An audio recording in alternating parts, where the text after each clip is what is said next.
What would you do if your own family pointed you to sit next to the trash can at a fancy restaurant? Well, that's exactly what happened to me at my father's 65th birthday dinner, and what I did next shocked everyone in that room. Picture this. You've been the good daughter your entire life. You send birthday cards, you cover emergency bills, you show up to every family gathering with a smile. You never ask for much, just a simple seat at the table. But what happens when your own blood tells you that table is family only? Let me tell you about the night that changed my entire life. Growing up, I was what you'd call the invisible child. Not because I lacked ambition. Oh no, I had plenty of that. But I learned early on to make myself small. To stay quiet during conflicts. To be the one who could easily be overlooked. My older sister? She was the golden child. The one who sparkled at every family gathering. She won spelling competitions, landed lead roles in school plays, and somehow made friends just by breathing.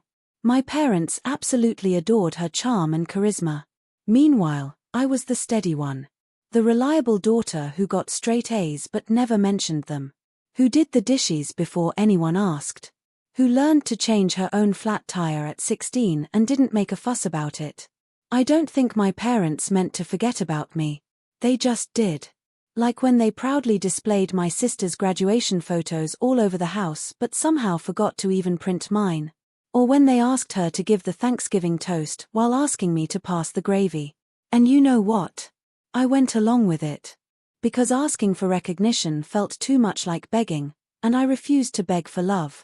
Fast forward to adulthood. I moved 3 states away, built my own successful marketing company, and created a life that didn't revolve around family drama. But here's the thing. I still showed up. I still sent Christmas cards. I even helped cover my dad's expensive car repairs when his transmission died. Not because they asked me to, but because they just assumed I would. And I did. Because some tiny part of me still hoped that maybe, just maybe, they'd see me as more than just their personal ATM with good manners. So when Mom called about Dad's 65th birthday dinner, I didn't hesitate for a second. "Emily, sweetheart," she said in that overly sweet voice that always meant trouble was coming. "We'd love for you to have you there. It's going to be really special." Of course, I said yes immediately. "Just tell me when and where." But then came the real request.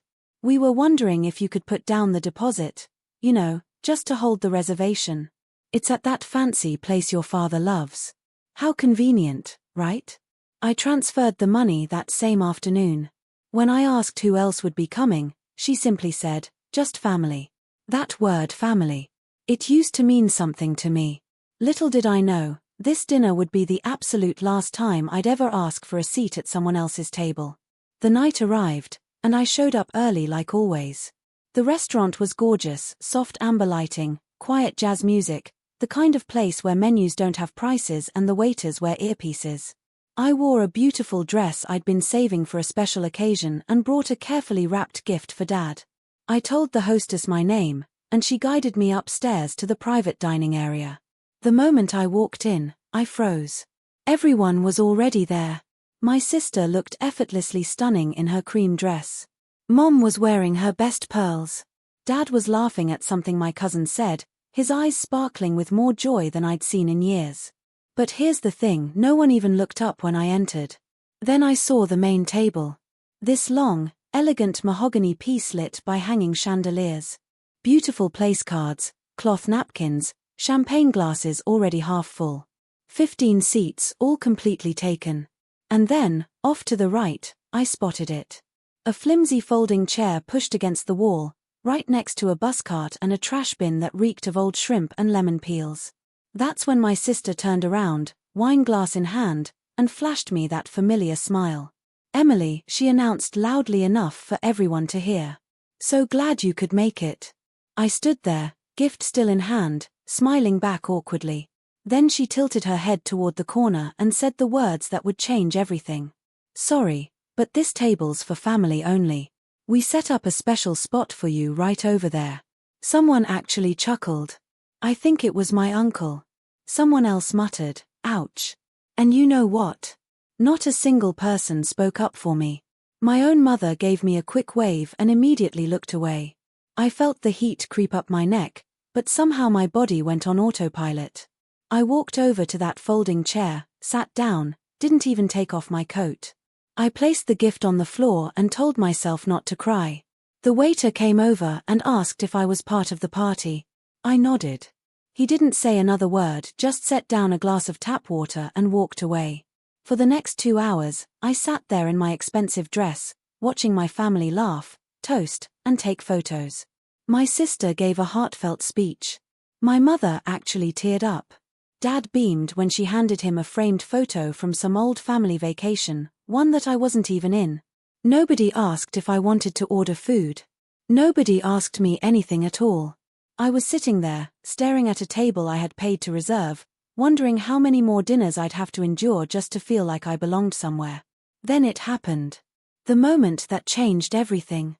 I was half listening to another one of my sister's stories when the waiter approached their table with a black leather folder. Even from across the room, I could see the total amount glinting on the receipt inside. The waiter paused, looked around the room, clearly searching for someone. He glanced at the folder again, then at whatever name was on file. Slowly, he turned in my direction and walked over. "Excuse me, he said quietly with that practiced politeness. "The total for tonight comes to $4,912. Should I run the final charge on the same card used for the deposit?" The entire restaurant went silent. Forks stopped mid-bite. Conversations died mid-laugh. Every single pair of eyes in that room turned toward me. My sister froze with her wine glass halfway to her lips. My mother's jaw visibly tightened. I looked up at the waiter calmly, even kindly. And then I smiled. "Not my table," I said. The silence that followed wasn't just quiet, it was surgical. It sliced through all the champagne and laughter, carving raw truth into that expensive mahogany table. "I'm sorry," the waiter asked, clearly confused.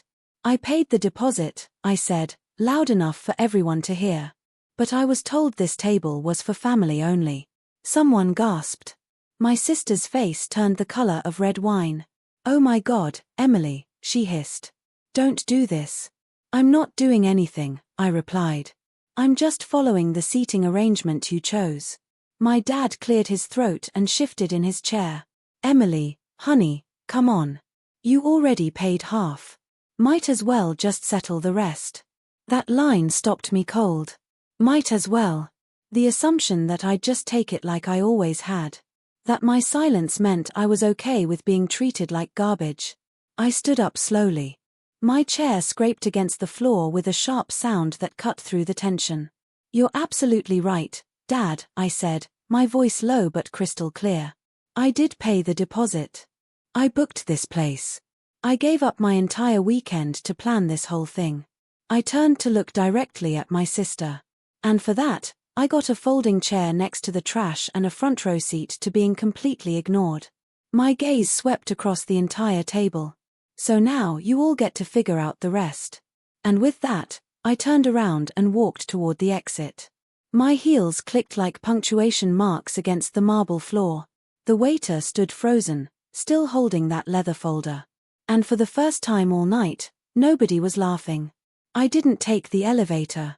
I needed air, movement, anything to calm the pounding in my chest. I walked down every single marble step, my heels echoing through the stairwell. By the time I reached the sidewalk, the cold February wind hit my face like a wake-up call. I kept walking. My hands were trembling, but not from fear, from something sharper.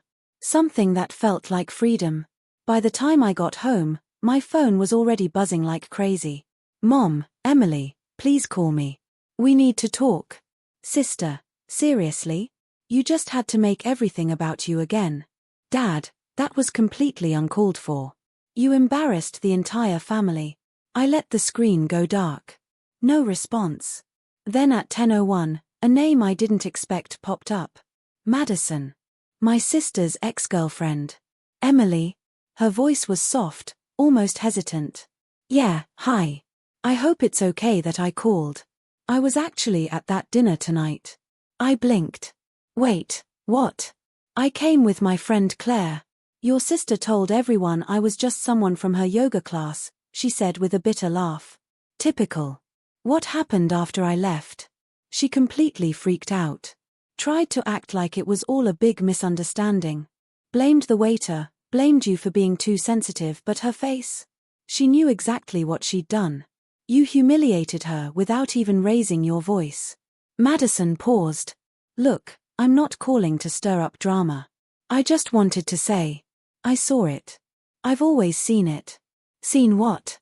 The way they treat you like you're just a walking ATM. A utility with a smile. And the way your sister talks about you when you're not around, it's cruel, Emily. It's been cruel for years. Why are you telling me this now? Because you walked out, she said simply. And they didn't expect that. I think it shook something loose. After we hung up, I stood in my kitchen for a long time, staring at the untouched bottle of wine I'd originally planned to bring to dinner. The gift box was still sitting in my purse. I realized something in that moment. Even if I'd brought them pure gold, they still would have pointed me to that trash can. The difference was, this time, I didn't stay there. This time, I walked away. The next morning, the family group chat exploded. I hadn't heard a peep from that thread in months, except for the occasional blurry birthday cake photo or one of those good vibes only memes. But now it was lighting up like the 4th of July. Mom, Emily, we really need to talk. You hurt your father deeply. Dad, let's not make this bigger than it needs to be. Just apologize and we can all move on. Sister, you completely humiliated me in front of our entire family. I hope it was worth it. I didn't reply. Not out of spite, but out of clarity. I had said everything I needed to say, and for once, I wasn't going to clean up the mess they had made. But my sister wasn't finished. That afternoon, she sent me a voice message dripping with sarcasm and bitterness. I hope you're happy. You made Dad's birthday all about you. You always play the victim. Maybe if you weren't so cold and distant, people would actually want you at their table. That was it. That was the moment something inside me snapped. Not with rage, but with surgical precision. I opened my laptop and pulled up the email thread with the restaurant. I found the deposit confirmation, the florist invoice, the receipt for the custom golf print I'd ordered for Dad, and the bill for the car service I'd arranged for Mom because she didn't want to deal with downtown parking. Then I composed a simple email. Subject line, last night, and I BCC'd the entire family. Hi all, since there seems to be some confusion about my intentions, I thought it might help to clarify with actual facts.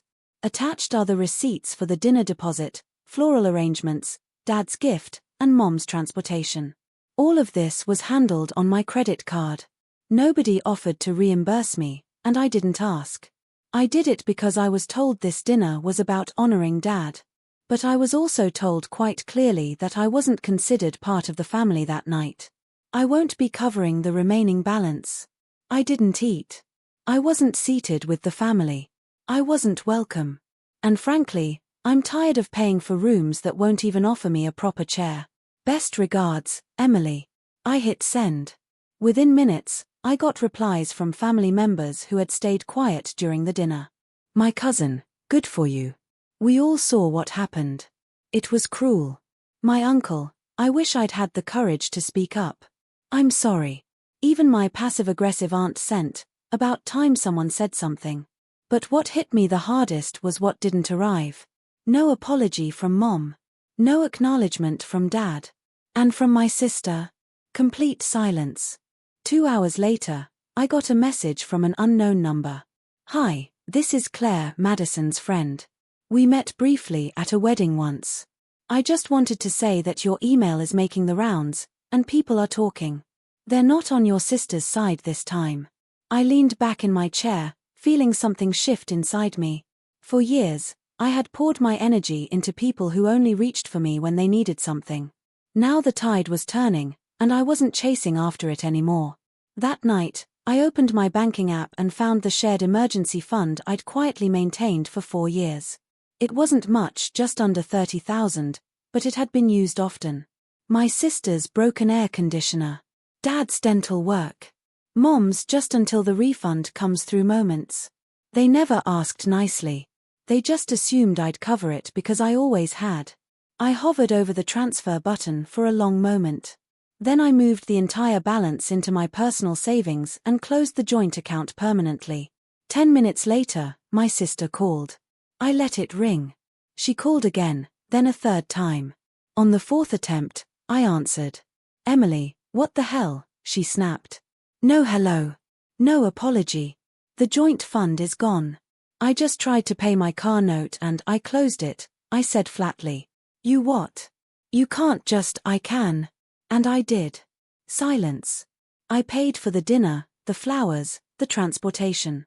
I sat alone, got laughed at, and then was expected to foot the entire bill while being told I wasn't even family. That account was the last tie. Now it's gone. "You're being vindictive." "No," I said calmly. "I'm being done." My sister went quiet. When she finally spoke, her voice cracked not with remorse, but with disbelief. "You've never talked to me like this before." I took a deep breath. That's because I used to think I had to earn love by staying quiet and convenient. But love that only exists when I'm useful isn't love at all. I hung up. Then I opened my notes app and started listing everything I'd stopped doing. Covering last-minute family bills. Driving 3 hours on holidays just to be ignored. Sending birthday gifts that went completely unacknowledged. Pretending that silence didn't hurt. It was a really long list. And for the first time in my life, I didn't feel guilty about any of it. The next morning brought a surprise in my inbox. Subject line, "Emily, I owe you an apology from Dad." I stared at it for a full minute before opening it. The message was short, awkward, but genuine. I didn't see it happening. "That's on me. Your sister has always taken up all the oxygen in every room, and you just made it easy for us to ignore that fact. I'm sorry. If you ever want to talk, I'll listen. No excuses this time." Dad, I didn't cry.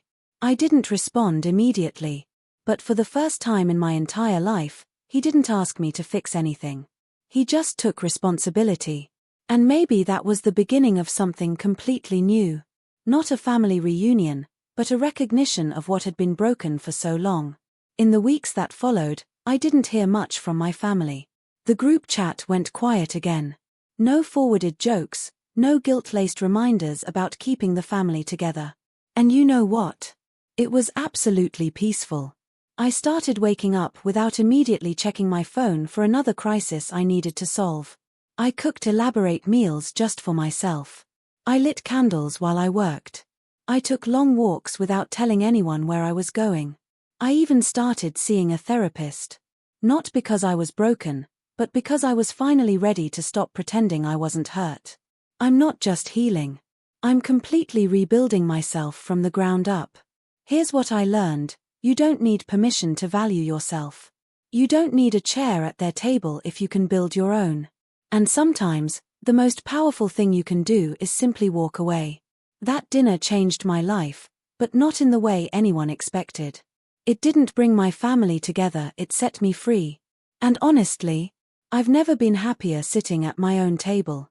If this story resonated with you, hit that like button and subscribe for more real-life stories about setting boundaries and finding your worth. Because sometimes, the best family is the one you choose for yourself. What would you have done in that situation? Let me know in the comments below.